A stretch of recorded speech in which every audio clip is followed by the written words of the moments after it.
بیٹا جی تاریخ اسلام میں ایسی ایسی شخصیتیں بھی گزری ہیں جو جمعے کی بجائے بدھ کو پڑھاتے ہیں. ہاں دیکھیں میں نے پہلے بھی کہا ہے میں ڈرائنگ روم میں باتیں نہیں کر رہا ہوں, میں اپنی بات کا ذمہ دار ہوں. جمعہ بدھ کو اور جمعہ پڑھنے والوں کو جمعہ ہو جاتا تھا. میری آواز نہیں پہنچ رہی آپ تک؟ جمعہ بدھ کو پڑھایا گیا, پڑھنے والوں کا ہو گیا. جیسے ایک دینیات کا ٹیچر بچوں کو بتا رہا تھا کہ بیٹا وضو کے بغیر نماز نہیں ہوتی. ایک لڑکا اٹھ کے کھڑا ہو گیا, اس نے کہا سر جی ہو جاتی ہے, میں نے کل پڑھی ہے. اور یار مسکرانے کی راتیں ہیں, آپ آج بھی خوش نہیں ہو رہے. جس بندے نے شعبان میں خوش نہیں ہونا اللہ جانے اس نے کب ہونا ہے.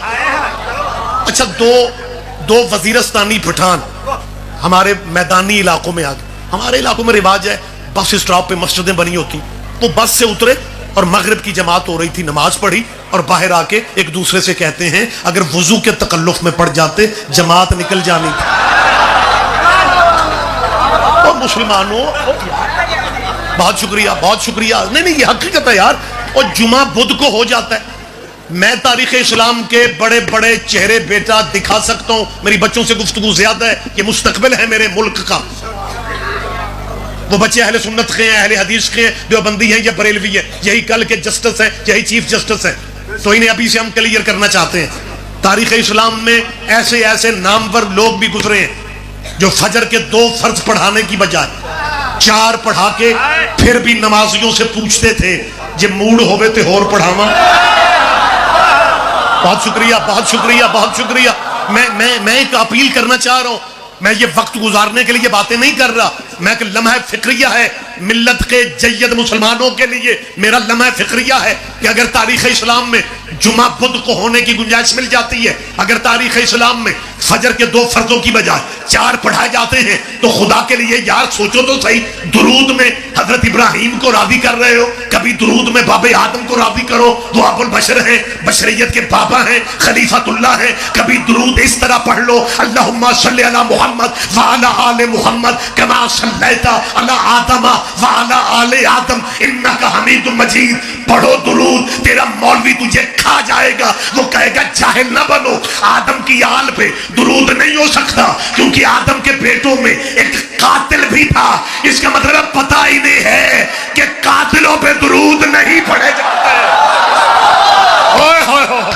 زحمت فرمائے آپ جیے. متوجہ ہیں سرکار صاحبان کرام. میری اپیل صرف یہ ہے, میری اپیل ہے کہ یہ درود آپ کا بتا رہا ہے کہ درود والا قبیلہ اور ہے, درود والا قبیلہ اور ہے. تو جب آل محمد پہ درود پڑھتے ہو تو یہ غلط فہمی دور کیوں نہیں کر رہے کہ جن پہ نماز میں درود پڑھا جائے انہیں رضی اللہ نہیں کہنا. لیکن آپ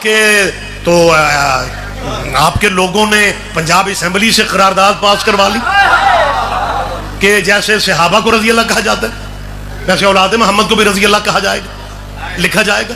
اور وہ فوٹو سٹیٹ کاپیاں جھنگ قبرستان تک آ گئیں. پہلے مردے سنتے نہیں تھے, اب فوٹو کاپیاں بھی پڑھتے ہیں. وہ ہمارے بس آخری لفظوں سے قریب ہوں, پنجاب اسمبلی کے اسپیکر ہیں, انہوں نے اس قرارداد کو پاس کرنے میں بڑا ساتھ دیا. انہوں نے ایم پی ایس کو کہا کہ دین کی خدمت ہے, قرارداد کا نام ہے تحفظ بنیاد اسلام, لہٰذا ایم پی ایس کو کہا گیا کہ آپ بھی اس میں دستخط کریں کہ اولاد محمد کو رضی اللہ لکھا جائے گا, بولا جائے گا, پکارا جائے گا, کہا جائے گا. پرویز الہی صاحب گجرات کے چودھری صاحبان ہیں, بڑا ان کے خاندان کی بڑی خدمات ہیں پاکستان کے لیے, جتنی بنو میاں کی خدمات ہیں اسلام کے لیے.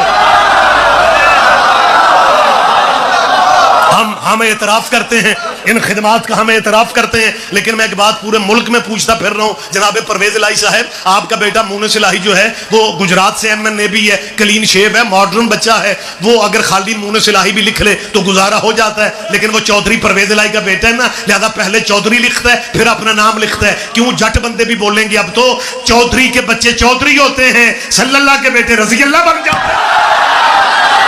بولو میرے ساتھ جھنگ والوں زحمت فرما. آپ جیے آپ زندہ و سلامت رہے.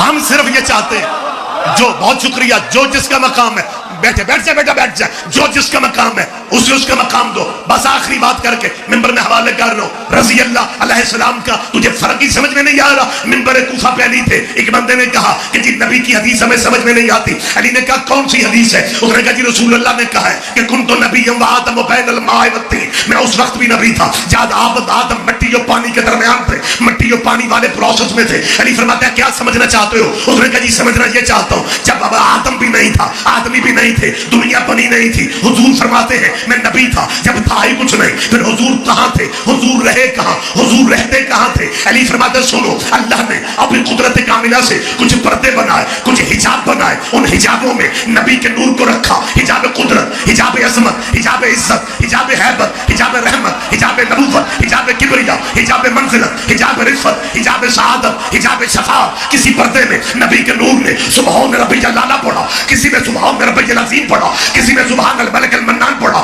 کسی میں سبحان ذی الملک والملکوت پڑھا, کسی میں سبحان من یزیل الاشیاء ولا یزول کی تصویریں پڑھی. ان 12 پردوں میں جب تصویریں پڑھ چکے, اللہ نے اسی نور کے صدقے کچھ دریا خلق کیے. ان دریاؤں کی تہ میں اسے اترنے کا کہا. سب سے پہلے نبی کا نور دریا علم میں اترا, علم کے بعد دریا علم میں اترا, علم کے بعد دریا زہد میں اترا, زہد کے بعد دریا تقویٰ, تقویٰ کے بعد دریا خشیت, خشیت کے بعد دریا سیانت, سیانت کے بعد دریا انابت, انابت کے بعد دریا مزید, مزید کے بعد دریا صبر, صبر کے بعد دریا رضا, رضا کے بعد دریا وفا, وفا کے بعد دریا حیا. حتیٰ کہ 20 دریاؤں سے جب نبی کا نور باہر آ گیا, اللہ کی آواز آئی تو ہی مخلوق اول ہے, تو ہی مخلوق اول ہے, تو ہی ختم الرسل ہے. اللہ خطاب دیتا رہا, اللہ خطاب دیتا رہا. تیرا نبی شکرانے کے سجدے ادا کرتا رہا. جب اس نبی نے آخری سجدہ سے سر اٹھایا, اس نبی کے جسم پاک سے 1,64,000 یہ پسینے کے قطرے گر گئے. اللہ نے محمد کا پسینہ ضائع نہیں کیا, ایک قطرے کے بدلے میں ایک ایک نبی پیدا کر دیا. آدم صفی اللہ بنا محمد کے پسینے سے, نوح نجی اللہ بنا محمد کے پسینہ سے, موسیٰ کلیم اللہ بنا محمد کے پسینہ سے.